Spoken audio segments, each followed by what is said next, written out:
एक तो एक बात बताइए, जब हम भारत में आए हैं तो हम किसी बादशाही में तो नहीं आए। भारत एक डेमोक्रेसी कंट्री है और यहाँ हर बंदे का उतना ही इख्तियार है, उतना ही हक है जितना मोदी जी का है, जितना शाह जी का है। तो जब किसान भारत का अन्नदाता हो सकता है तो वो फिर बंगाल क्यों नहीं जा सकता? जब दिल्ली की सरहदों पर बैठ सकता है आकर, तो बंगाल जाने पर उस पर टैक्स लग रहा है। और किसान क्यों ना बताए जाकर, आप कह रहे हैं कि बीजेपी को नुकसान पहुँचा रहा है, बीजेपी की मुखालफत कर रहा है। कोई भी किसान बीजेपी की मुखालफत नहीं कर रहा। किसान बीजेपी की नीतियों की मुखालफत कर रहा है, इस काले बिल की मुखालफत कर रहा है। और अगर किसान इन बीजेपी वालों की मुखालफत करता तो ये किसान ही हैं वो जिन्होंने भारतीय जनता पार्टी को सत्ता में बिठाया था। हम ही तो वो लोग थे, क्योंकि भारत तो अन्नदाता देश है, कृषि प्रधान देश है। तो ये सारे वही लोग तो हैं जिन्होंने इस पार्टी को चुना था।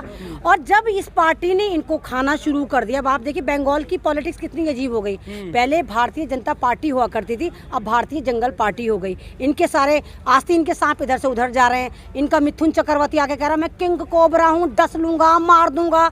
जब उससे मीडिया कर्मी ने कहा, पूरा इनसे शजरा खोला कि तुम बीजेपी वाले ऐसे हो, तुम रेपिस्ट हो, तो मिथुन चक्रवर्ती क्या कहता है, नहीं नहीं नहीं, मैं तो काला कौवा हूँ जो बीजेपी के पेड़ पे अभी आके बैठा हूँ। इंसानों वाली बात ही नहीं करते, या तो कुत्ता बताएंगे, या सांप बताएंगे, या कौवा बताएंगे। महंगाई पर कोई जवाब ही नहीं। नहीं, जवाब जब होगा, सवाल जब इन पर जवाब होगा तभी तो। जब महंगाई इन्होंने करी है, टोटल बर्बादी इन्होंने करी, तो क्या जवाब देंगे? दंगा ये मचा रहे हैं, उल्टे सीधे कानून ये ला रहे हैं, तो जवाब कौन देगा? जवाब वही देगा ना जिसने वो काम ना करो। इन्होंने तो काम कर, कोई भी बात का जवाब पूछो 70 साल पुराने पहुंच जाएंगे। कांग्रेस ने करा, नेहरू जी ने करा। आप पूछो ना ये प्रोटेस्ट क्यों बैठा हुआ है, यहाँ भी नेहरू की टांग खींच लेंगे कि ये जो प्रोटेस्ट बिठाया वो नेहरू ने बिठाया है।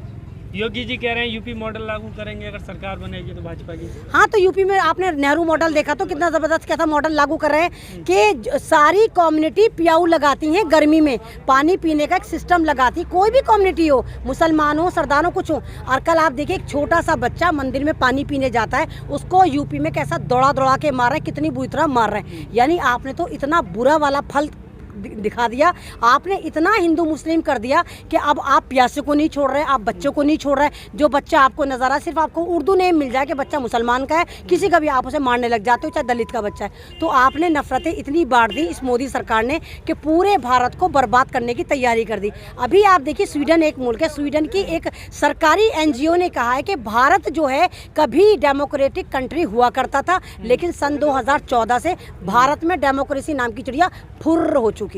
ये मैं नहीं कह रही, स्वीडन में कहा गया कि यहाँ पर एक हिटलर शाही आ गई। जो मोदी हैं वो एक हिटलर हैं जो भारत को बर्बाद कर रहे हैं, यहाँ के किसानों को बर्बाद कर रहे हैं, यहाँ के जवानों को बर्बाद कर रहे हैं, यहाँ की औरतों को बर्बाद कर रहे हैं। हर फील्ड में ये बर्बादी लगा रहे हैं। आप JNU में जाकर देखो, आप AMU में जाकर देखो, आप DU में जाकर देखो, सारे स्टूडेंट दर बदर फिर रहे हैं कि हमें जॉब दो। कौन जॉब देगा? दिखाएगा कौन? कोई दिखाई नहीं रहा, उनको कोई सुनवाई ही नहीं है। तो किस मुल्क को डेवलप कर रहे हैं मोदी जी? आप कौन से ग्रह को डेवलप कर रहे हैं? पूरे भारत को तो आपने बर्बाद कर दिया। कर क्या रहे हो? अमित शाह जी कह रहे हैं कि भारत का बहुत विकास कर दिया, बंगाल का नंबर है। बंगाल में विकास करके तो आए। बंगाल में इन्होंने क्या कहा है कि ऐसा बटन दबाओ कि ममता 2 फुट तक कूदे, है ना। उसके बाद इनको ठंडक नहीं पड़ी। इन्होंने क्या करा, पूरा जैसे नाथूराम गौडसे ने महात्मा गांधी पे हमला करा था, ऐसे ही ममता बनर्जी पर नाथूराम गौडसे की टोली ने जानलेवा हमला करा, क्योंकि वो भी मंदिर से आ रही थी और बापू भी मंदिर से आ रहा था। गोली तो मार नहीं सकते थे। तो इन्होंने क्या करा, 5 इनकी बटालियन ने, 5 जो सारे नामर्द थे, इन्होंने ममता बनर्जी को धक्का दे दिया। ममता का पैर टूट गया, शोल्डर पे बहुत चोट आई, मुंह पे चोट आई। बाद में कह रहे ममता ड्रामा कर रही है। मतलब तुमने दिखाया कि हमारी कार पे ममता ने पत्थर मारा, पथराव कर दिया, तुम्हारी कार पे इतना सा भी स्क्रैच नहीं आया। इतने मोटे मोटे पत्थर तुम दिखा रहे थे कि ये मारे थे, कार नहीं टूटी। ममता का पैर भी टूट गया, शोल्डर पे भी बहुत ज्यादा चोट आई और पूरा मुंह टूट गया उनका, सब कुछ अस्पताल में पड़ी हुई है। फिर भी कह रहे नहीं नहीं ममता ड्रामा कर रही है। आप बंगाल गई थी? मैं बंगाल नहीं गई, लेकिन मैं यहीं पर हूँ। लेकिन पता तो है, देख तो रहे सरकारी अस्पताल के बाहर कैसे बीजेपी को जय जयकार करें, कैसे मुर्दाबाद करें। और इस बार ममता बनर्जी ही बीजेपी की चिता को मुख अग्नि देंगी। आधा काम किसानों ने कर दिया, आधा ममता जी कर देंगी। तो क्या लगता है जो किसान अपने कानून की जो मांग कर रहे थे, अगर उसको सरकार नहीं मानती है तो अब इसी तरह से हर राज्य में जो है किसान जाकर भाजपा का विरोध करेंगे, इसके खिलाफ माहौल बनाएंगे? तो हर राज्य में जा के क्यों बनाएंगे? हर राज्य में किसान नहीं होता क्या? क्या यूपी में किसान नहीं होता, बंगाल में किसान नहीं होता, बिहार में किसान नहीं होता? सारे किसान सिर्फ दिल्ली में ही होते हैं जो सड़क पे पड़े हैं। लोग यही तो कह रहे हैं कि बंगाल के किसान तो विरोध नहीं कर रहे हैं। तो इनके कहने से क्या होता है? ये तो वही लोग हैं ना बेजमीर, जिनके पास ना जमीर है ना जमीन है, जिन्होंने कभी गमले में धनिया नहीं उगाया, वही तो फायदे बता रहे हैं फार्मेसी उसके फार्मिंग के। तो इनकी बात पे क्या यकीन कर रहे हैं? तो ट्यूटरबाज है, ईवीएम की सरकार है। आप देखो ना कि पंजाब में इनको कैसे उखाड़ के फेंका इन किसानों ने। पंजाब में सिर्फ जियो का बाइकआउट करा और सारा जो ईवीएम घोटाला था वो जियो से होता था। जैसे ही सारे वहाँ जियो के टावर उखड़े, वहाँ पर सरकार गिर गई इनकी, वहाँ पर ये जीत नहीं पाए जो वहाँ पर छोटे वाले इलेक्शन होते। ऐसे ही बंगाल में होगा। अव्वल बात तो बंगाल में आप बताओ कि वहाँ बीजेपी की सरकार है? नहीं है, वहाँ तो ममता की सरकार है। ममता डेवलपमेंट पे आई है। ममता इनकी तरह थोड़ी झोला छाप कह के 10 करोड़ का सूट पहन लो। ममता की तो साड़ी की कीमत निकालो, 150 से ज़्यादा नहीं होगी। स्लीपर पहन के घूमती है, बाटा के 100 रुपये से ज़्यादा नहीं होंगे। तो ममता डेवलपमेंट पे ममता बनी है। ममता को बंगाल वाले डेवलपमेंट पे मानते हैं और ममता को सिर्फ बंगाली नहीं, तमाम कम्युनिटी में जितने भी बंगाली, चाहे वो हिंदू हो चाहे मुसलमान हो, कोई भी कम्युनिटी हो, ममता पे जान देने के लिए हाजिर है। तो बीजेपी ने रॉन्ग नंबर दबाया है ममता पे हमला करके भी और वहां पर जाकर भी। सनी देओल भाजपा में आए, सांसद बन गए, लेकिन किसानों के मुद्दे पर एक शब्द उन्होंने नहीं बोला। पूरे पंजाब के किसान आंदोलन कर रहे हैं। अब मिथुन आए हैं, वही बॉलीवुड वाली जो छवि है उसको लेकर के सोच रहे हैं कि जो है बन जाएंगे सांसद, विधायक, कुछ भी बन जाएंगे। तो क्या जनता आप मिथुन चक्रवर्ती को क्या समझते हैं? मिथुन चक्रवर्ती एक नक्सलाइट था, जो एक आतंकवादी था, जो काम करता था।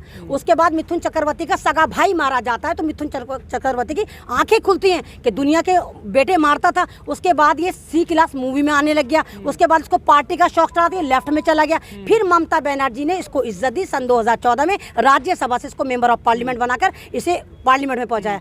लेकिन ये तो ईमान फरोश है। फिल्मों में आप देखो, सी क्लास मूवी में हमेशा मिथुन की मूवी में इसकी बहन की इज्जत लूटने के लिए गुंडे ले जाते थे या पड़ोसी के ले जाते थे और ये भागा जाता था बहनों को बचाने के लिए। अब एक तो ये एक्सपायरी हो गया, भाग नहीं सकता। अब इसने गुंडों से कहा मुझे ही उठाकर ले जाओ, क्योंकि अगर आपको पता, मिथुन चक्रवर्ती का बेटा रेपिस्ट है और एक औरत का इसने रेप करा, अबॉर्शन करवाया जबरदस्ती। तो बीजेपी ने इससे कहा अभी तू पागल है कि तूने इस औरत का रेप कर दिया, तो हमारा हक है, बलात्कारी पार्टी तो हमें, या तो तू हमारी पार्टी में आ जा, नहीं तो हम तुझे बाहर कर देंगे। मिथुन ने कहा चलो मुझे बचा लो, तो मिथुन बीजेपी में चला गया, क्योंकि बलात्कारी पार्टी है ना ये। डर की वजह से अपने बेटे को बचाने के लिए बीजेपी में चला गया। क्योंकि भारतीय बलात्कारी कौन है?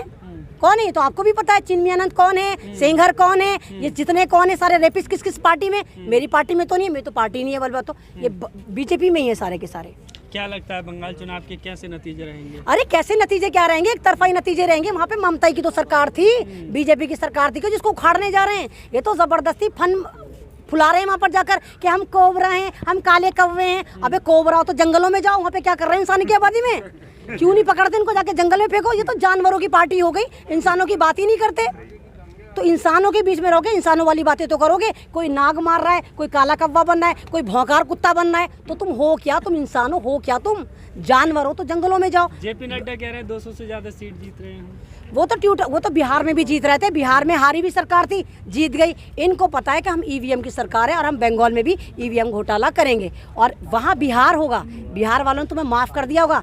ये बंगाल है, बंगाल में जो तुमने डाला ना, तो रॉन्ग नंबर डायल करा है। ममता या बंगाली तुम्हें नहीं छोड़ेंगे। अच्छा मैडम, ईवीएम का मुद्दा उठाया जाता है, लेकिन अब जब चुनाव हो रहे हैं बंगाल में, तब विपक्ष पार्टियां ईवीएम का मुद्दा क्यों नहीं उठा रही हैं? चुनाव आयोग से क्यों नहीं कह रही है भाई बैलेट पेपर से चुनाव कराइए? भाई अब विपक्ष पार्टी है कौन? कांग्रेस बेचारी, जिसको सत्ता में बैठने की आदत ही नहीं है। इनको यही नहीं पता सत्ता में बैठा कैसे जाता है। 70 साल तक हुकूमत करी, इनको ये नहीं पता कि विपक्ष में बैठा कैसे जाता है। तो ये विपक्ष, इनको पता ही नहीं कैसे बैठा जाता है। तो अगर ईवीएम का ये करती के खत्म करा जाए तो शायद ईवीएम बैन भी हो जाती। अभी आप देखो कि अब ये बंगाल में नई राजनीति लाएं कि जगह जगह बंगाल में गली गली में बमों की फैक्ट्री लगी हुई है। अलकायदा आ गई तो तुम कहाँ मरे पड़े थे? तुम तो 14 से सरकार चला रहे हो, 14 से वहाँ बमों की फैक्ट्रियाँ चल रही थी, अलकायदा आ गया था, तुम्हारी आंखों में क्या मिर्चें घुस गई थी? तुम्हें अभी कैसे पता चला जब वहाँ पर इलेक्शन है? तुम्हें सारी अलकायदा की फैक्ट्रियाँ अभी नजर आई, क्योंकि इनको पता है अलकायदा कहेंगे, बम की फैक्ट्री कहेंगे, फिर मुसलमानों की धरपकड़ शुरू कर देंगे और फिर टेरर में हम वहाँ पर अपनी हुकूमत बना लेंगे। तो इस तरह नहीं होगा